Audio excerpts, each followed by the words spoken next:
So, in this video, we're going to talk a bit about sales and a bit about staff. Now, we're going to bring up here our sales fundamentals. It's called Lite Sales Fundamentals, as you can see it there, and Lite just being the name of it. And as we have a talk here about sales and staff, we're going to gradually scroll through what's on our sales fundamentals site. Now, over the years, I've employed a lot of people to do a lot of different things.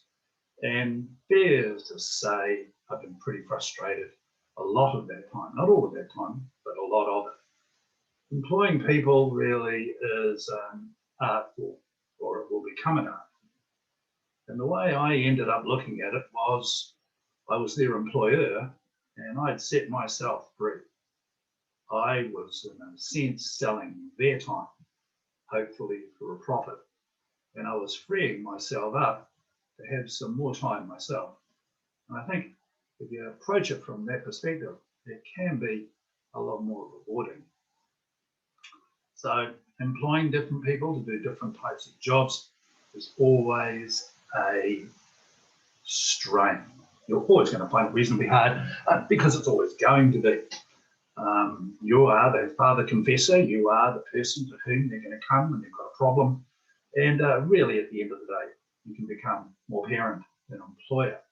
But you have to keep that in context. The context is they should be earning money from you while you're looking after them. We've touched a bit on other videos on inspirational, transformational.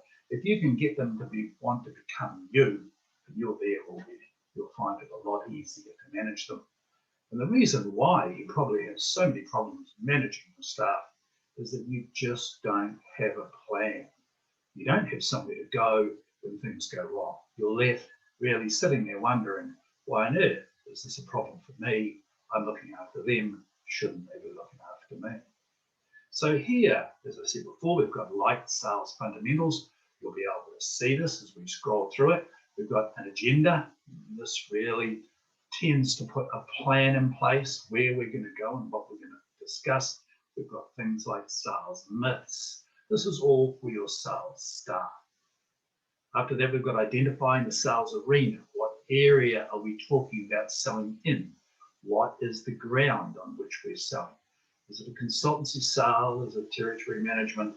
What kind of sale process are we becoming involved in?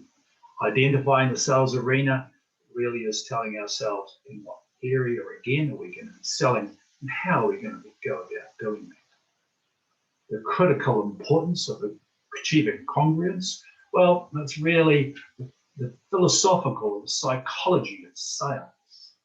The 4 steps, in fact, of the psychology of the sale. What to do, identify the need, the want, create the desired, act, provide the solution, help to buy. Now, for a lot of you, this may be pretty basic stuff. You've been in sales for a long period of time, you probably do this by instinct. But for other people, it isn't, and it can help them a great deal. The sales stage summary of what stage you're at, when to stop, when to start, checking the design of your sale process. Is it logical? Do you start at a logical place? Do you end at a logical place? Do you need to close today? Should you close today? Asking for the order. All these kind of things need to be put in some kind of context. The point of the sale decision making, when your customer's going to move from being considering a purchase to actually making a purchase. Consultancy points decision. You can flowchart your sales process. That may seem a little bit unusual or unnecessary, but for a lot of people, it really does put into some visual context what they do every day. You can have a look at where the tension points are within sales. We talk about holes, not drill bits. Now, this is also quite important. Tension point scripts. Complete the tension point scripts tables to see how you can best be prepared. So we're trying to teach you how to go about running a sales agenda. This, you'll find, will give you a plan when you're talking about sales. When sales reps come in and tell you how well they've done, you'll have a plan, you'll have an answer, you'll be able to go about describing to them how you view how well they've done and how better they could do in real terms into the future. I hope that helps, and I hope that what you've seen a little bit of there is going to make you really consider, do you have a sales plan or do you just have a sales force? Okay, we'll talk again soon.